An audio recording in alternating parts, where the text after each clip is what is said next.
आप सबको प्राप्त नित्य हो रहा है, इससे बड़ी कोई कृपा हो नहीं। सच्ची कह रहे हो। कल भी हमने कहा था कि भगवान सबको दे सकते हैं, नाम नहीं दे सकते। वह नाम आपको साधु या ब्राह्मण गुरुदेव के द्वारा प्राप्त होगा, तो आपको नित्य प्राप्त हो रहा है, नित्य प्राप्त हो रहा है। इससे बड़ी निधि कुछ नहीं है। और भगवान का नाम प्राप्त होना मानो भगवान ही प्राप्त हो गए। तो बोले भगवान फिर दिल क्यों नहीं है, भगवान बात क्यों नहीं करते? बोलो राधे राधे। भगवान है कि पत्थर है, दोनों बात है ना। मूर्ति पत्थर की बनाई जाती है, तो पत्थर बुद्धि होगी जो तो पत्थर है ही मेरे बुद्धि। और हमारी बुद्धि उसमें है ना होगी, तो क्योंकि मूर्ति अर्चा अवतार होता है।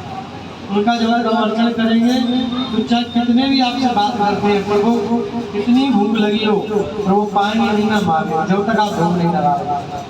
अर्चा अवतार की विशेषता होती है, वो जो अर्चक है उसी पर आधारित रहते हैं भगवान। वो नलाएंगे तो खाएंगे, तो खिलाएंगे तो खाएंगे, वो पहनाएंगे तो पहनेंगे नहीं, जैसे कि जैसे बने रहेंगे। ऐसा गुण है भगवान का ये।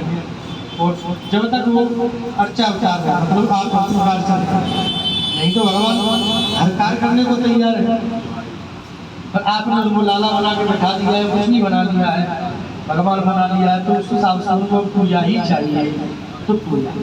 दूसरी बात है कि जैसे हमने अभी कहा कि उनसे बात नहीं करते हैं भगवान जो है, उसका सबसे बड़ा कारण है कि भक्ति के पद पर 32 प्रकार के अपराध।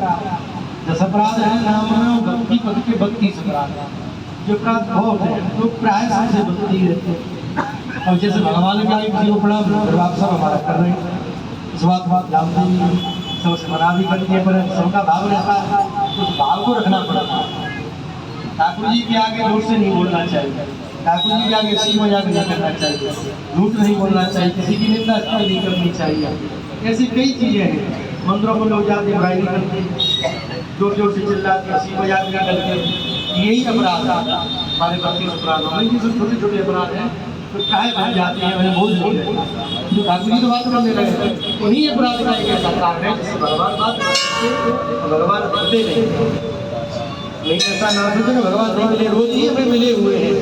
मूर्ति में जब हमारी जड़त्व बुद्धि समाप्त हो जाएगी, साक्षात मूर्ति जब होगी वो बात भी करेगी। अयोध्या का प्रसंग है। अयोध्या में 3 छावनी प्रसिद्ध है।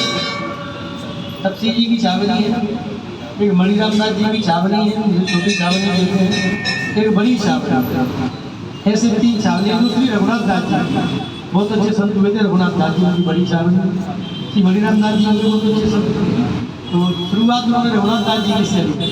वो फौजी थे और भगवान का भजन पूजन पाठ करते थे निरंतर। एक दिन सत्संग में ऐसा मन लग गया जैसे आप कीर्तन पूजा में लगे ना, अब मानो समय है कि 7 बजे पहुँचना है, बज रहे 7:30। ऐसे वो रघुनाथ दास जी पूजा कीर्तन में ऐसे मगन हो गए कि ड्यूटी भूल गए अपना जाना, जहाँ जाना था वो, और उसी समय कोई विशेष कार्य था। तो पूरा कार्य ठाकुर जी ने जाके संभाला, उनकी जगह पर पहुँच गए। और वहाँ जितने भी कोई जो भी रहे थे दुष्ट डाकू वगैरह सबको पकड़ा मारा, सब कुछ किया उन्होंने, अकेले ही सब। अरे उनको तो मेडल देना चाहिए, इतना काम उनको बुलाया गया।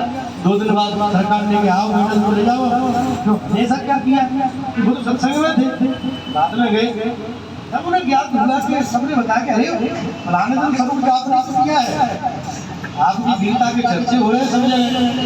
उनको बोल हुआ कि